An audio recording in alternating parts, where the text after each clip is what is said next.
What do you think I think I'm really good at, but I'm really not? Singing. No, dancing. He's such a liar. No, you People have don't. witnessed it. And don't let anyone else dictate the results that you get in your life. Find what's right for you. There's no right or wrong. Are you achieving the result that you want at the end of the day? Hey everyone, welcome back to the Perspectiv Podcast. On today's episode, we're going to talk about how couples fall off after marriage or living with each other and discipline as a whole. So before we get started, we're going to start with our icebreaker. Arinda, you want to carry on with that? So, okay, I have a question for you. What do you think I think I'm really good at, but I'm really not?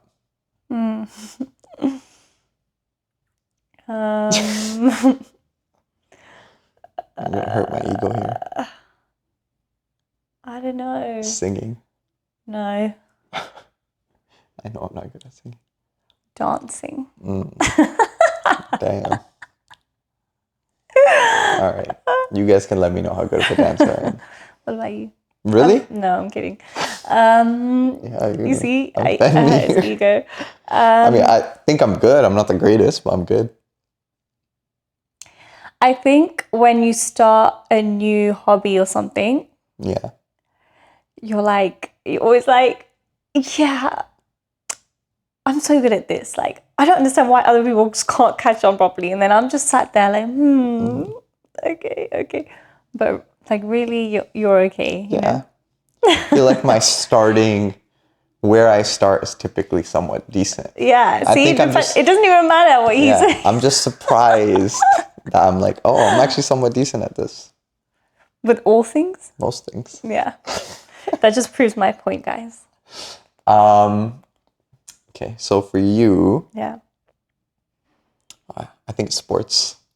Really? Yeah. Why? I think you're better at sports than you actually are. You're not bad. I mean... You think I'm bad at softball? You're okay.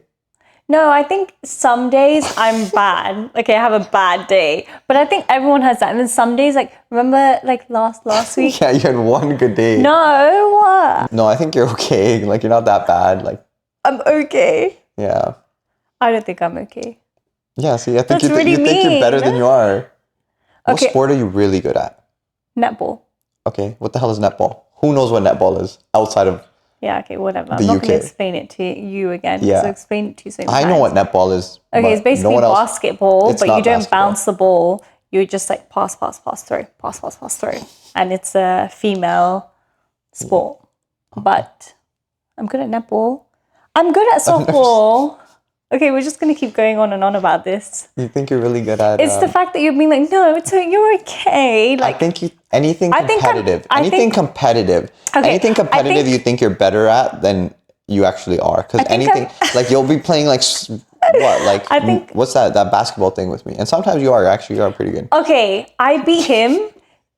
We're going to keep a tally. You have to, you can't lie. I always beat you at basketball. No, you don't. At the arcade. No, I do. He's such a liar. People have witnessed this. Yeah, and they've witnessed me beat you too. No.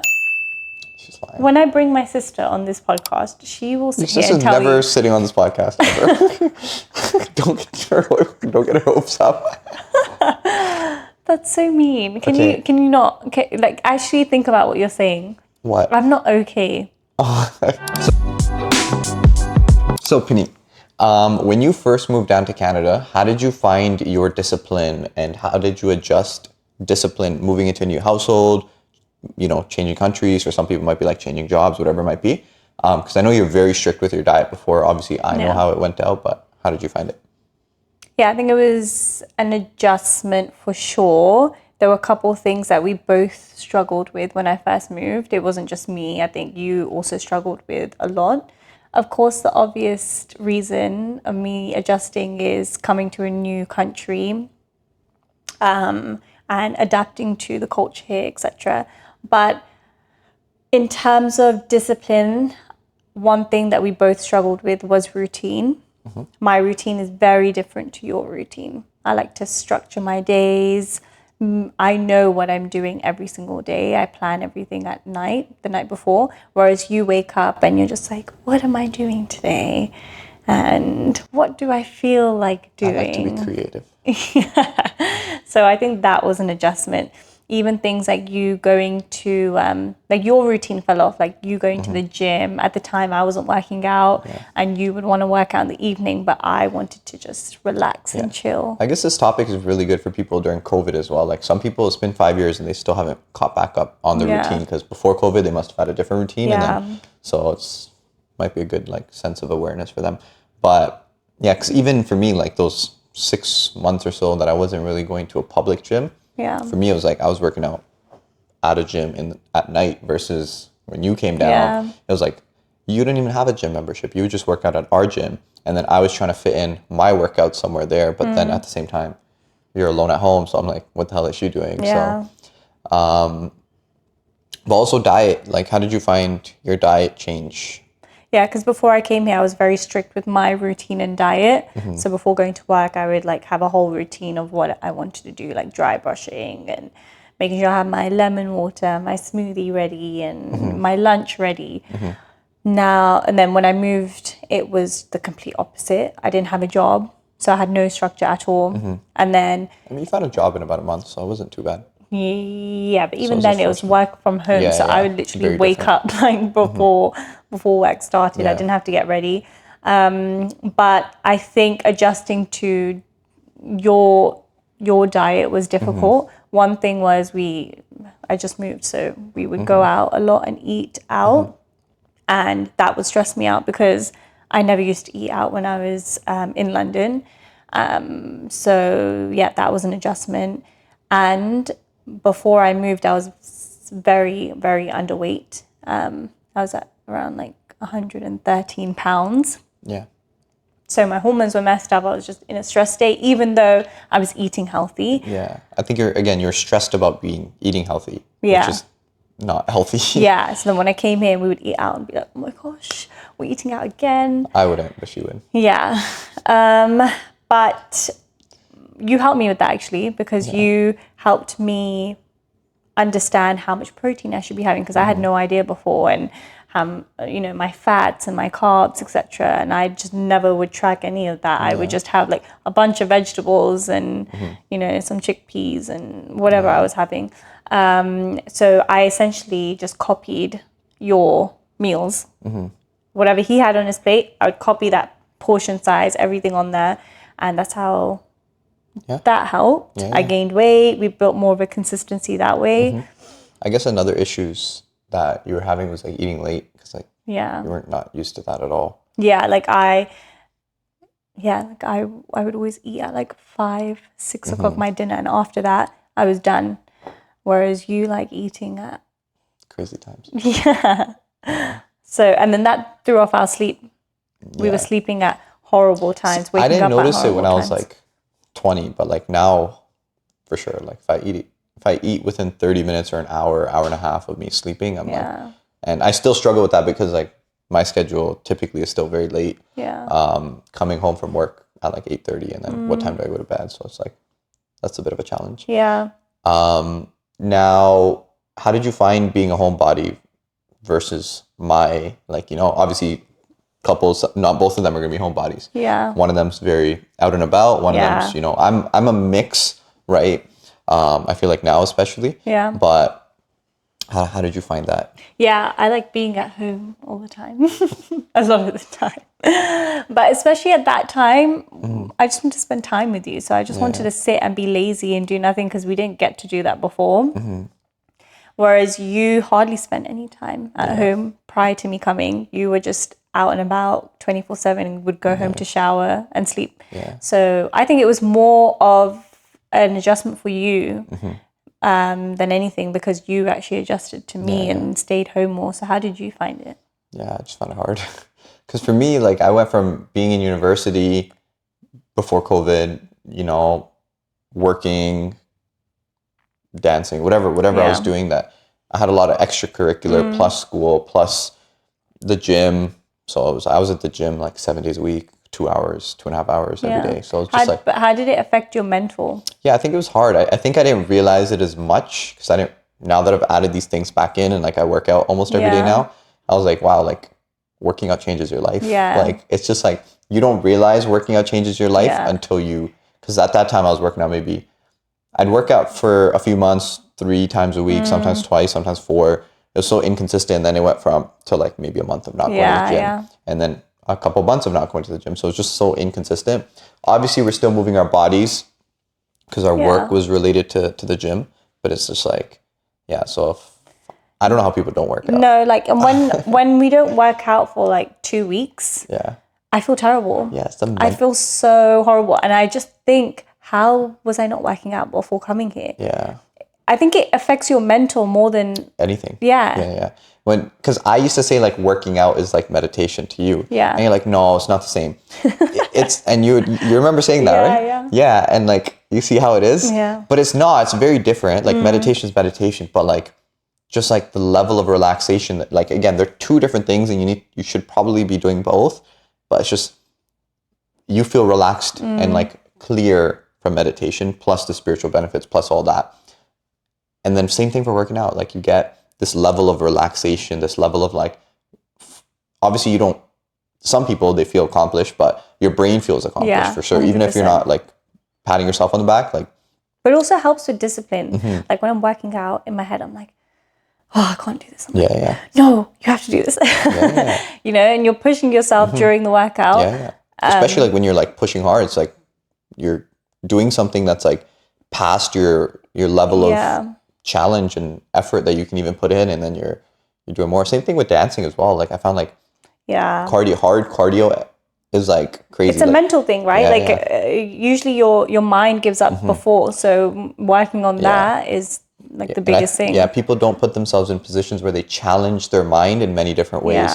Because it's like not just one thing. It's like, cool, you work out. But you've gotten comfortable working out. You've gotten comfortable pushing yourself with that. Okay, like but learning a new skill. Yeah, whatever it is, right? Like a new language. Like again, it's like banging your head against a wall. Like you just feel terrible doing it. But like you figure it out. And like that initial, at least for me, is like very hard. Like I find it annoying. Like it feels like my head is gonna explode right away, right?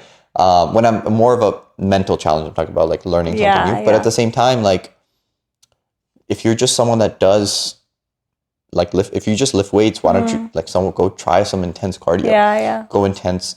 Like for us, it's been like competitive dance. Like, you know what that feels like. And I know what it feels like when I was mentally weak and I couldn't push past 7 minutes or 8 minutes or whatever it is and like when I would do it, it would be with a bunch of excuses versus like, I'm just going to do this no matter what. Like, I think that kind of shifted, and that just creates so much more, like you can just do so much more because you have to be there mentally. If you're just like giving yourself a way out ahead of time, there's like, and at the gym too, like when a client or like anybody, because we work with so many people, we know who's gonna like succeed and who's not, right? Obviously there are some people that we don't think they're gonna succeed, unfortunately, but they do end up succeeding because they end up like flipping that switch. But if you're just giving yourself like 100 ways out at first, you're just never gonna get anywhere. Just off topic, but I was reading how working out helps so much with just pregnancy and giving birth to a baby, and how women who lift are just a lot stronger in that situation. Makes sense, but right? I think that it's a big thing is like your mental too, right? Mental, because you push through hard things. Unfortunately, a lot of like guys too, but a lot of women don't put themselves in hard situations, and guys too, like, I think both. No, I think it's like just different. Like guys sometimes in certain ways they'll push themselves, girls in other ways, but really, I think both. Like let's base it off our clients. Like I think guys and and girls, like you're right, they don't push themselves enough, but and like again, like just because you do it in one way doesn't mean you're going to do it in another way, right? It's like you got to have both, like it's or all faucets of life. Like you need to make sure, is that the word, faucets? I don't know. Correct me. Like all parts of life, like you need to make sure, like, and if once you catch yourself, it's like, okay, fix it. I don't think it's faucet. Okay, don't worry. Ignore it. All parts of life, like you just need to make sure you're like catch yourself, right? It's like, cool, I suck at this, or like I'm giving myself an excuse of not doing this. And right? I think that's what happened with us. Like we fell off with so many things. We fell off, like And I we said. still struggle with things. I still struggle to read. But like, I know I should do it more. Yeah, but you're improving, right? Like that wasn't even on your list before because you were struggling with just basic things. So, but at the time, like we weren't sleeping at the same time, waking up at the same time. We weren't eating three meals a day. We were eating out all the time. We weren't meditating. We weren't working out. We stopped working out. It was all or nothing as well with our diet. It was like we're either eating super healthy or we're not eating healthy at all. We're just like binging. And that's how people build those extreme diets. Like we meet people with like those extreme tendencies. Like, no, why don't you just like try a little bit of like, at least this is what we've learned. Because this is what I used to do before. I used to do extreme diets, but I would do it out of experimentation, knowing that my fundamentals are still going to be the same. Like I would experiment with keto, but my diet fundamentals are still relatively healthy, whole food, like still same belief system. And then if I fell off of keto, I would end up still being a healthy diet. Yeah.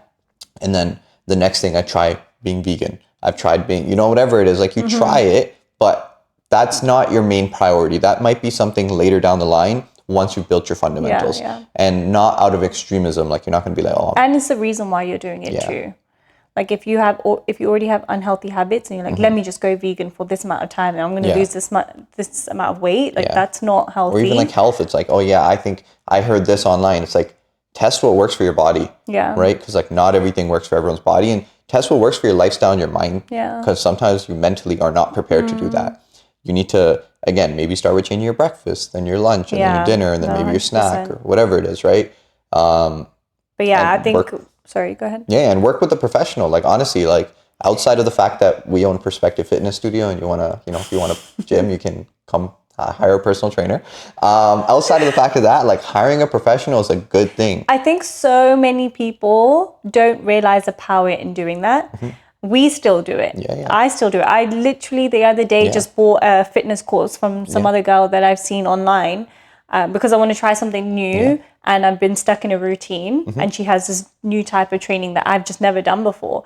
But I see so many people online trying to do things themselves, or at the end of the day, you don't do this like, let's say for instance, you want to get into fitness and health and you want to lose X amount of weight, okay? At the end of the day, you have not acquired that knowledge for you to get to that point. Like, Rinda has a kinesiology degree, essentially, and he can help you with getting to that goal at a quicker, faster rate than you would be able to. And also, pay for speed. Yeah, you pay for speed, but you also kind of eliminate all the random things that you're listening. Yeah, you're listening to and reading online. Having a mentor is just, I don't know, it's so important. I think we spoke about this in the last episode, but yeah, did we? And it's crazy because it's like, because we're in business, we now realize that you want to pay for speed. Yeah. A lot of people don't realize that. This is like one of the key business lessons is like, okay, you want to scale to X amount, it's like pay for speed. And sometimes we shy away from it still, like because of fear of like, oh, if I invest this and what if I don't get this? Because naturally humans have a negative thought process before positive. It's just like, that's just how we think. Yeah, because even when we have a mentor now and we're paying a lot a month, well, I think it's a lot a month. And initially, I was like, when he proposed this idea, I was like, Arinda, we are not doing that. You are insane. We can put that money elsewhere. But I've realized how much that has benefited us and how much we've been able to grow through that. And people just don't understand. I always say when you're putting your money into something, you're investing in a mentor, whatever, you're investing in yourself. Don't think of it as like, oh, I'm having to spend all this money and X, Y, and Z. Like you have to see as, okay, I'm spending this money, but how much am I going to get in return? Yeah, and again, weigh your options. Like, are you actually going to get it from this person? Because obviously on Instagram and everywhere right now, there's a bunch of scams and everyone tries to sell you everything and they're actually not even good at what they say they're good at. So if they have social proof and a track record, work with them. So yeah. But we were going off the topic of like everything that we had fell off on. Yeah. And then we hit like a breaking point where we were at the gym and we took pictures of each other and it was not pretty. That was the first time I actually gained weight and I was just really inflamed and bloated. Yeah. I wasn't big, but I was just very inflamed. And yeah, it was basically a slap in the face, remember? And I'll insert the picture somewhere. if I still have it. I think I do. But yeah, after that, that's when we started implementing a whole bunch of things slowly, not all at once. And that really helped with our discipline.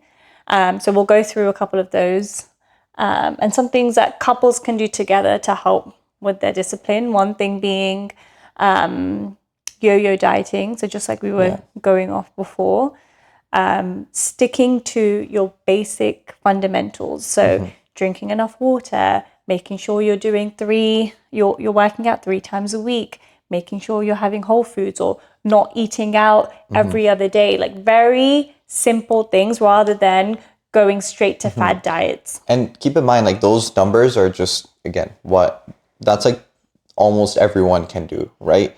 Now, see what works for you. If you're like, oh yeah, no, I can only do 1 workout, stop. Yeah.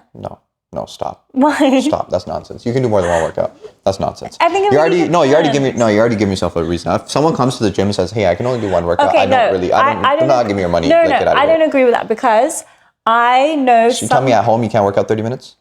Okay. Can't do something? Okay, yeah, you can, but like, I kind of agree. I kind of disagree. It depends. Okay, like, let's pull say, up their phone and check their screen time.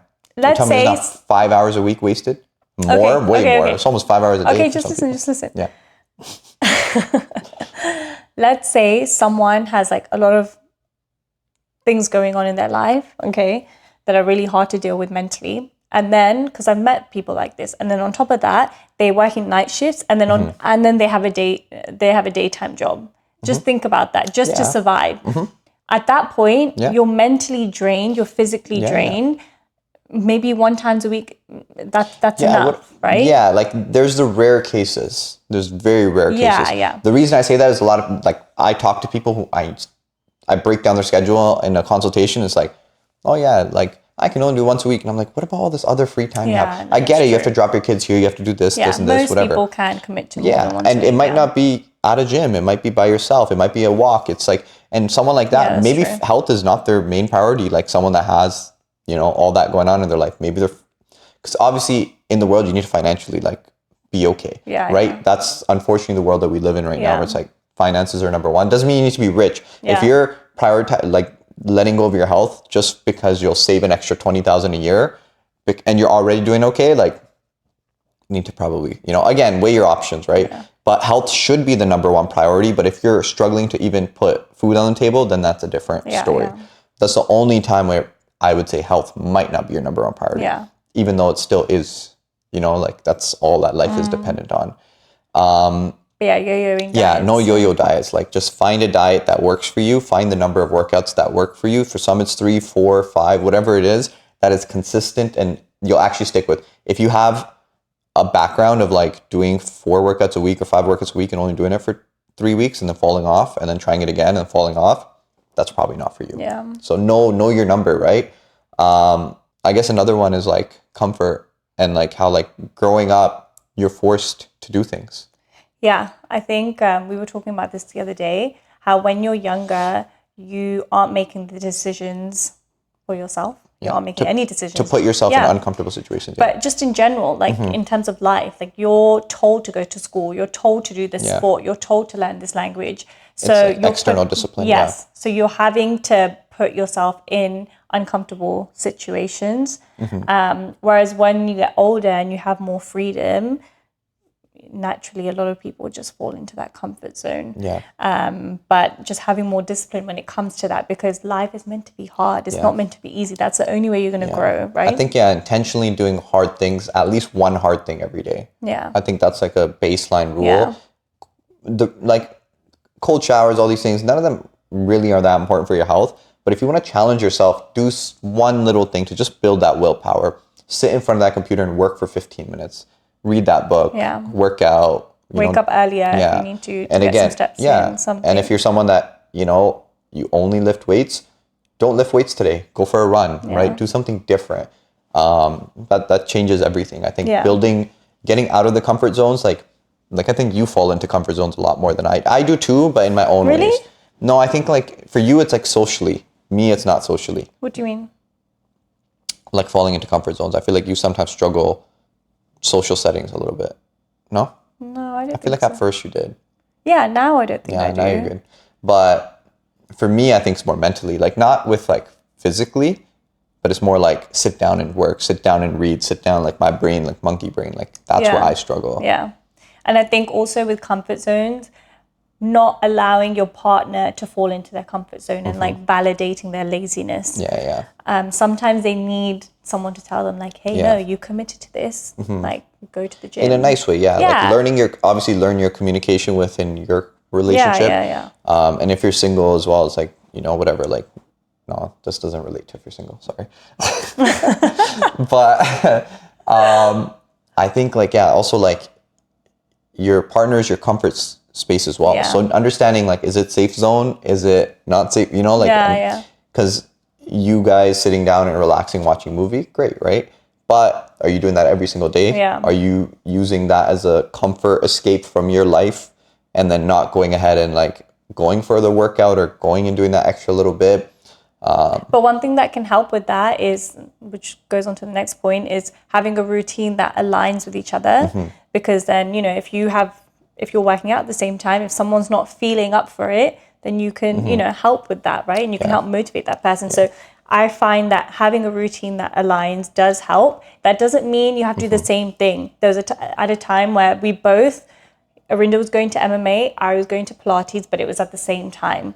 But that held us accountable because we had to leave the house together and go do our own workouts. And then we came back and we ate and then we went to work. Like, it doesn't have to be that, you know, that aligned, but whatever fits within your schedule. And it's going back to like the previous point of like figuring out what works for you. Your alignment is just for accountability, right? So it's like sometimes like we align even in the fact that we don't eat the same breakfast, right? So I know my breakfast fuels my body really well this way and hers the other way, right? And her breakfast time might be different mine. So it's like, but we're still in alignment about that. And then certain things we know we do together because we know we do better together, right? And we hold each other accountable in that aspect. So. And then also with that, knowing that we're not always going to be 50-50. Like at times, Arinda might be 20% and I might be at 80%, meaning that I have to then pick him up, you know, and have to help him that day with if that's cooking or doing whatever and it I might think be. in relationships it's like this Western standard of like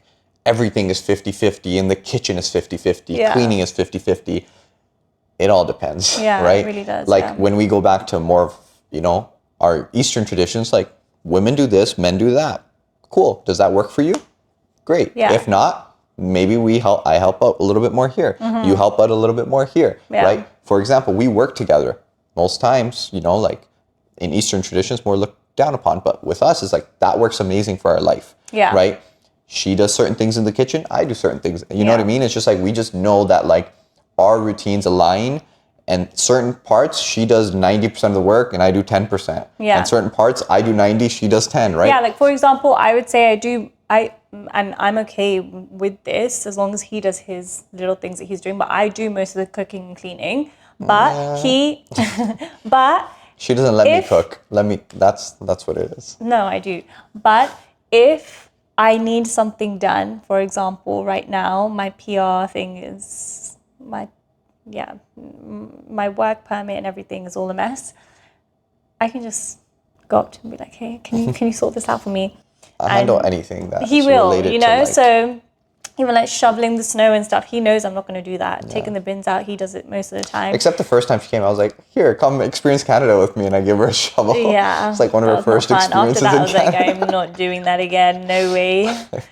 But yeah, I think it's just whatever works best for you, right? Yeah, that was a funny story though. Because like you came out and you're like, oh wow, like I'm like, you're not going to enjoy this in like 10 minutes. Yeah, no, it was not fun. My back was hurting so much after that. But part of the Canadian experience. And then the next point I would say is a lot of couples have this habit, just going off what I've seen at our gym, but also what we were doing, is treating the weekend as like a binge weekend. So we would have all of our cheat meals on the weekend and then eat super strict during the week. But one thing that can help with that is okay, why don't you have a cheat meal during the week and then have a cheat meal during the weekend? Yeah. That way you don't feel like you're waiting for the weekend Yeah. to just binge completely. And because you've already had a cheat meal during the week, it's like, okay, I'll try to have more structure during the weekend too. Yeah. It's like, I'll cook my breakfast, I'll cook my dinner, like I won't, or whatever. Yeah, and then you can replace, like if you were to go out Saturday and Sunday or eat out Saturday and Sunday, instead of eating out both those days, you can do another activity on that day, implementing like healthy dates. So I don't know, going for yoga together, trying a new sport, going on a walk. It could be so simple as going on a walk, grabbing a tea or a coffee, whatever. And be willing to do more boring things sometimes too, right? Like you don't always have to do these dopamine spiking crazy activities. Like just relax a little bit. Yeah, yeah. You know, like again, that's going to help you with building discipline because our brain's constantly craving this, you know, novelty, this new excitement of whatever it might be. It's like just chill, you know, relax, do something calm, enjoy present time. Yeah, like one thing that we've implemented as well is our Sunday check-ins. We don't do it on a Sunday. Well, Monday we do it on sometimes here and there. But Monday check-ins we do. And with that, we look at our finances, we look at what we're doing for the week, our meals, how we've been doing with our workouts, and then also planning out dates. So that's something that you can do just to, again, hold yourself accountable, right? Yeah, and it can be any day of the week, right? If it feels easier for you closing out the week on a Friday doing it or starting the week on a Monday to get it going, if it feels easier on the weekend, for us, like the weekend just feels like it just and we haven't been consistent with it, but but building that consistency is gonna help. But I feel like on a Sunday it's just like more stress because like for us it's like Monday to Saturday I'm still thinking about work until you know midday Saturday. That's the only time I shut down. And I feel like Sundays is like you're prepping for the week, and for me it's like downtime, just like relax my mind. So only time I don't try not to think about work.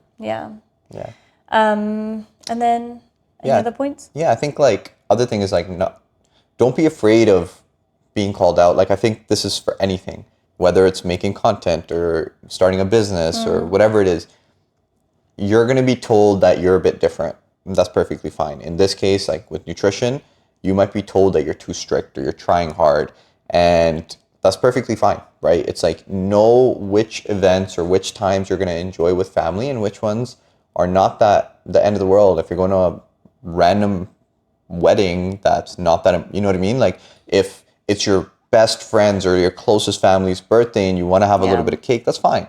But sometimes you don't even have to do that, even in those situations. Know your goals and when you want to do what. Yeah, but essentially not allowing people to make you feel bad about it. Like we've been to events where people be like, oh, you're like strict with your routine or what you're eating, or you're, you know, they might be thinking you're a try hard, but it's okay. You are trying hard to get to your goal. So there's nothing wrong with being a try hard. And there's times where we eat like crap and we're around people. Like it's perfectly fine, right? It's knowing, like, don't let anyone else dictate your results in life or in any aspect of life. It's like you make that choice and you're going to live with that choice. So, and don't let anyone else like dictate the results that you get in your life. You get to choose when you want to eat out or whatever it is in your life. Like the result you get is based on what you put in. And most of the time, the people that are saying that probably need more of a routine. Yeah, they're probably the complete opposite anyways. Like, it depends, right? Like it depends. I have, you know, fitness people that's like, oh, come on, you can just eat. Like, it's fine. It's not that but you also have like friends that don't eat out when they're on a diet, you know? So it really depends. But just don't let anyone else ruin your routine. Yeah. It's as simple as that. Also, don't be so, like, find what's right for you. Like, there's no right or wrong. It's, are you achieving the result that you want at the end of the day? It's really based on your results, great. If you're not, clearly what you're doing is not working for you and you need to get your life together. Let's move on to our question and answer. We had a couple people ask me some questions through Instagram. Okay, first question. How do you motivate each other without turning it into nagging? I think dose is important. We're just laughing because he mentioned this to me so long ago. Yeah, I think like knowing, because knowing when to stop, essentially. Because like if something is bothering one person, whether it's about your fitness, discipline, whatever it is, so you got to ask yourself, because oftentimes I think this is something that people need to check in with themselves versus like, oh, that person's annoying me, blah, blah, blah, I'm going to do, not even with your significant other, anybody, right? It's, am I saying this to vent and take my emotions and, push them onto this person because I'm annoyed, so now they should be, or am I saying it for their improvement? Sometimes it might be to vent. They should know that you're venting, right? Versus if you're just trying to help them and actually improve, there's an amount that you can help them with. If you overdo that amount, and that amount, again, is different for everybody. If you overdo that amount, it turns into overwhelm or anger or frustration on the other person's end. If you underdo it, it might just, again, slide under the rug and you're just like, okay, yeah, like they didn't even tell me and you kind of forgot, right? So you need to know what that right dosage is.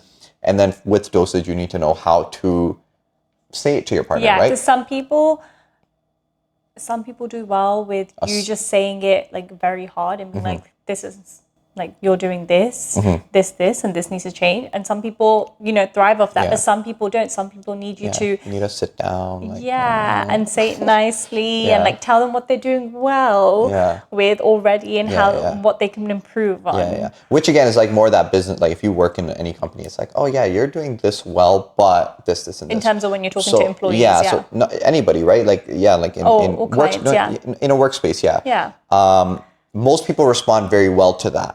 Right? But there are people like, I'm very like, cut to the chase. Let's get to the point. Don't overdo it, but just tell me what's needed and like, let's move on. Right? I don't like that fluff in between. Yeah. But I've come to realize that 90% of people like a little bit of like, hey, that was really good today. But a pat on the back is always nice. No, but I think in relationships it's a little bit different because your partner is that safe space for you. You find comfort in your partner. So you would want your conversation to be a bit more comforting, I would think. Yeah. As long as it's not like hostile. Like you start having hostile conversations, that's completely wrong. Okay, next question. How do you balance my answer. 10 out of 10. How do you balance late night at work with going to the gym and eating well? So like overnight shifts and stuff for people? Or? Yeah, if you're finishing late, I'm assuming that's what they're asking. So do what works best for you.